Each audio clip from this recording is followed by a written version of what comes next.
दोस्तों, पैसा एक ऐसा वर्ड जिसको सुनकर लोगों की आंखों में चमक सी आ जाती है।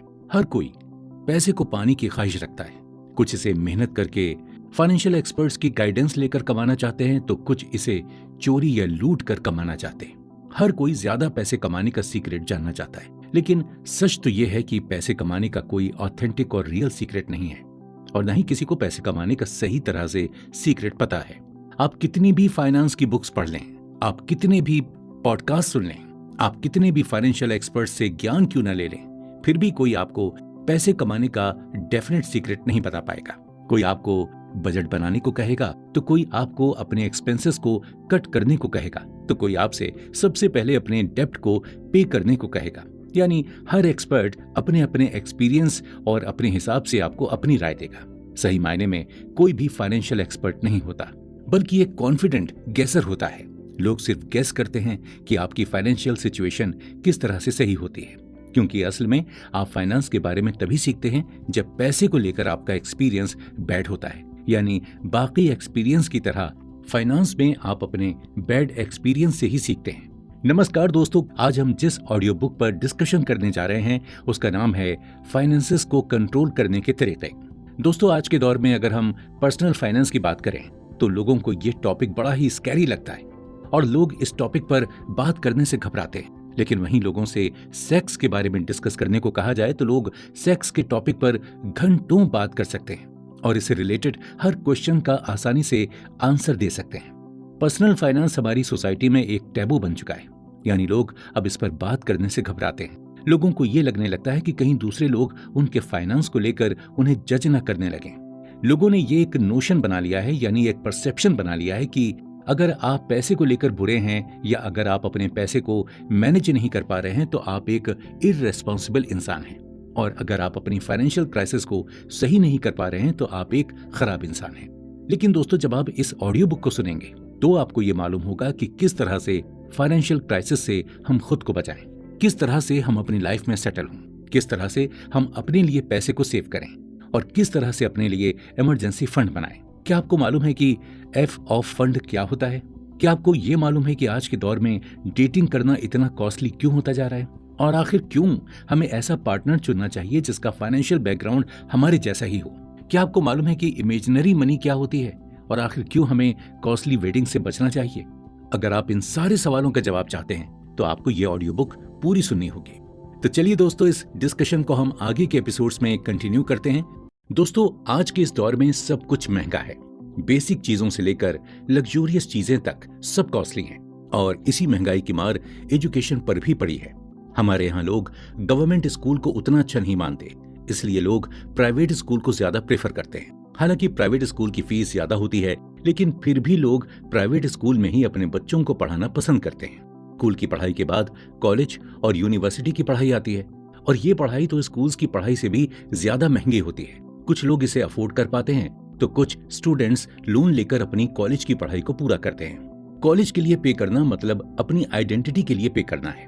जब आप किसी महंगे और सस्ते कॉलेज को कंपेयर करेंगे तो आपको फाइनेंशियल वर्ल्ड के बारे में समझ में आने लगेगा। आप ये देखेंगे कि किस तरह से महंगे कॉलेज में पढ़ने वाले स्टूडेंट्स महंगे ब्रांड के कपड़े पहनकर आते हैं और एक नॉर्मल कॉलेज में पढ़ने वाले स्टूडेंट की ड्रेसिंग नॉर्मल ही होती है। यानी आप जब यंग हो रहे होते हैं तो आपको फाइनेंशियल वर्ल्ड के बारे में धीरे धीरे समझ में आने लगता है। जब आप कॉलेज जाते हैं, अपने कॉलेज के कुछ स्टूडेंट्स या महंगे कॉलेज के स्टूडेंट्स को देखते हैं तो आपको उसी वक्त यह एहसास हो जाता है कि आपका जो फाइनेंशियल वर्ल्ड है वो उनके फाइनेंशियल वर्ल्ड से कितना अलग है। आपको अपने अंदर कमी का एहसास होने लगता है। आपको भी ये मन करने लगता है कि काश आप भी महंगे कपड़े पहन सकें, महंगी कार से आ सकें। खास तौर पे जो स्टूडेंट्स लोन लेकर अपनी पढ़ाई पूरी कर रहे हैं उन्हें ये चीजें ज्यादा फील होती हैं। 2015 के न्यूयॉर्क टाइम्स के आर्टिकल में ली सीजल नाम की ऑथर ने ये एडमिट किया कि उन्होंने पर्पसफुली अपना स्टूडेंट लोन डिफॉल्ट किया था।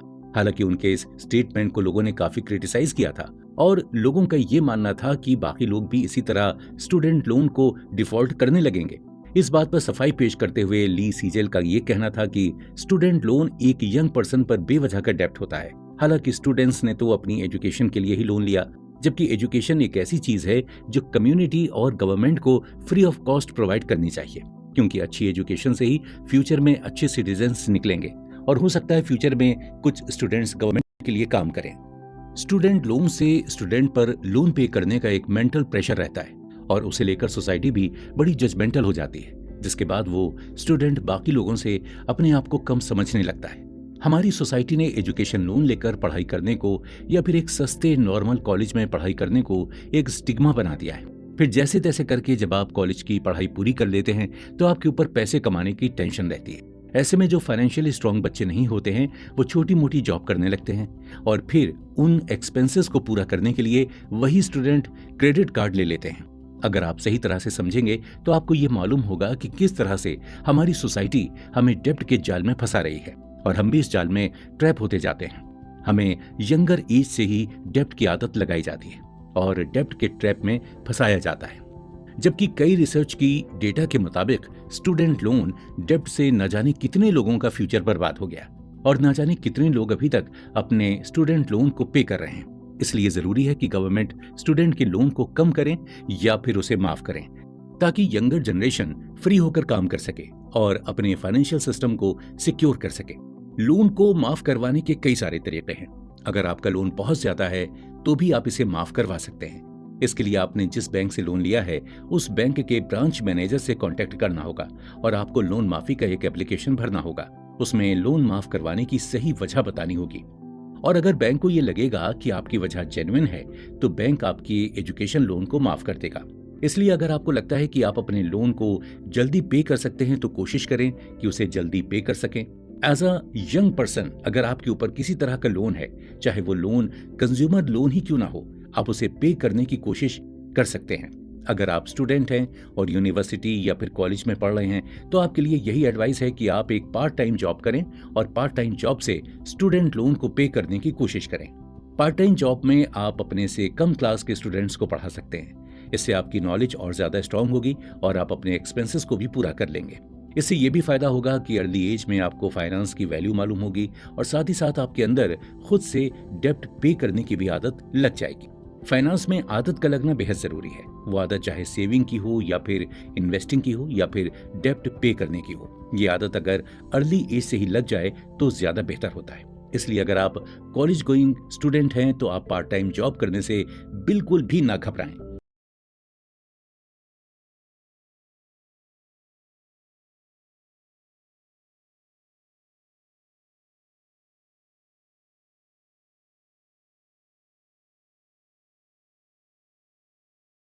दोस्तों, हर इंसान की कोई ना कोई कहानी होती है। अगर आप किसी से भी उसकी कहानी पूछेंगे तो ज्यादातर लोग आपको अपने बैकग्राउंड के बारे में बताएंगे।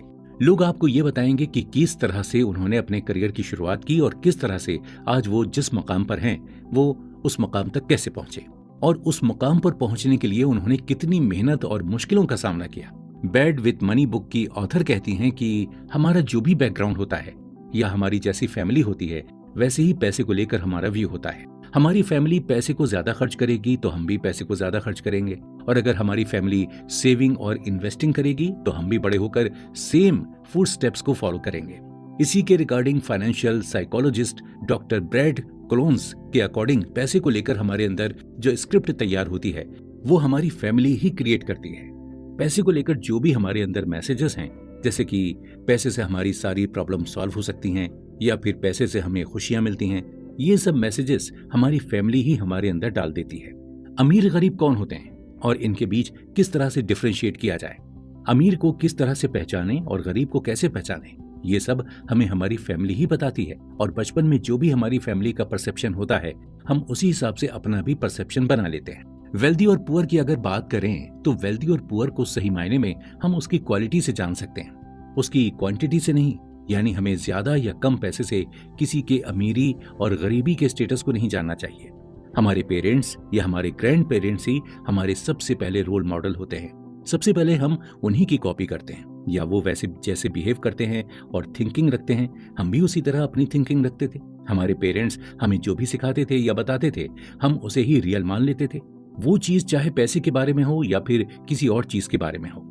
हम में से ज्यादातर लोगों की फैमिली में फादर ब्रेड अर्नर होते हैं और मदर होम मेकर होती हैं। हमारे फादर रोजाना ऑफिस जाते थे और मदर हमारी घर की केयर करती थी। मोस्टली बचपन में हमें यही सिखाया जाता था कि हमें पैसे की कद्र करनी चाहिए, पैसे को संभाल कर रखना चाहिए, और जब हम ज्यादा पैसे खर्च करने लग जाते थे तो हमसे यही कहा जाता था कि पैसे क्या पेड़ पर उगते हैं। हमने कई फैमिलीज ऐसी भी देखी होंगी जिनके घर की अर्निंग अच्छी थी, लेकिन पैसे को लेकर उनका बिहेवियर काफी अजीब था। वो पैसे को सही जगह पर स्पेंड करने में भी हिचकिचाते थे। वहीं हमने कई फैमिलीज ऐसी भी देखी होंगी जिनकी फैमिली की अर्निंग इतनी ज्यादा नहीं होती, फिर भी वो अच्छे से अच्छा खाते थे और अच्छे से अच्छा कपड़े पहनते थे। बैड विद मनी की ऑथर बताती हैं कि उनकी फैमिली एक लोअर मिडिल क्लास फैमिली थी और उनके पेरेंट्स ने उन्हें और उनके भाई बहनों को अच्छी लाइफ देने की कोशिश की थी। कभी कभी उन्हें ऐसा लगता था कि उनके पास ज्यादा पैसे होने चाहिए ताकि वो अपनी हर विश को पूरा कर सकें। फिर जब वो टीनेज में आई तो उन्हें ये रियलाइज हो गया था कि उनकी फैमिली फाइनेंशियली स्ट्रांग नहीं है, तो इसमें उनकी ही गलती है। जबकि उनके फादर एक वेल इंटेंशन और फनी इंसान है, लेकिन उन्हें ड्रिंकिंग गैम्बलिंग की बुरी लत थी, जिसकी वजह से ही उनकी पहली शादी टूट गई थी। फादर की अर्निंग ज्यादा ना होने की वजह से वो सोशल एंजाइटी और इनसिक्योरिटीज में रहने लगे थे, जिसकी वजह से उन्हें ड्रिंकिंग की आदत लग गई थी। अगर आप अपने आसपास देखेंगे तो आपको ज्यादातर लोग गरीब या फिर मिडिल क्लास फैमिली से बिलोंग करने वाले मिल जाएंगे, लेकिन वो आपसे ये उम्मीद करेंगे कि आप अमीर हो, और अगर आप उनकी नजरों में अमीर नहीं होते हैं तो आपको गलत तरीके से जज करेंगे और आप उनकी नजर में एक बुरे और लापरवाह इंसान होंगे। दोस्तों, जब आप अपनी पढ़ाई पूरी कर लेते हैं तो सबसे पहली चीज जो आपके मन में आती है वो है जॉब। आपके अंदर नया नया जोश रहता है, आप कॉन्फिडेंट रहते हैं, आपको लगने लगता है कि अब लाइफ के नए चैलेंजेस को फेस करने के लिए आप बिल्कुल तैयार हैं। आप अपना रिज्यूमे बनाते हैं और कई सारी कंपनीज में इंटरव्यू भी देते हैं, या फिर आपके कॉलेज कैंपस सिलेक्शन के थ्रू आपकी जॉब लगवाने की कोशिश करता है। कुछ लकी होते हैं तो उन्हें जॉब मिल जाती है, लेकिन जो अनलकी होते हैं उन्हें जॉब नहीं मिल पाती। जिन्हें जॉब नहीं मिलती वो काफी डिसहर्टेन फील करने लगते हैं और अपनी सारी उम्मीद छोड़ देते हैं। तो दोस्तों, आपकी इसी उम्मीद को बरकरार रखने के लिए हम अब आपसे जॉब्स पाने के 6 टिप्स शेयर करने वाले हैं। तो चलिए दोस्तों, इस डिस्कशन को हम आगे के एपिसोड्स में कंटिन्यू करते हैं।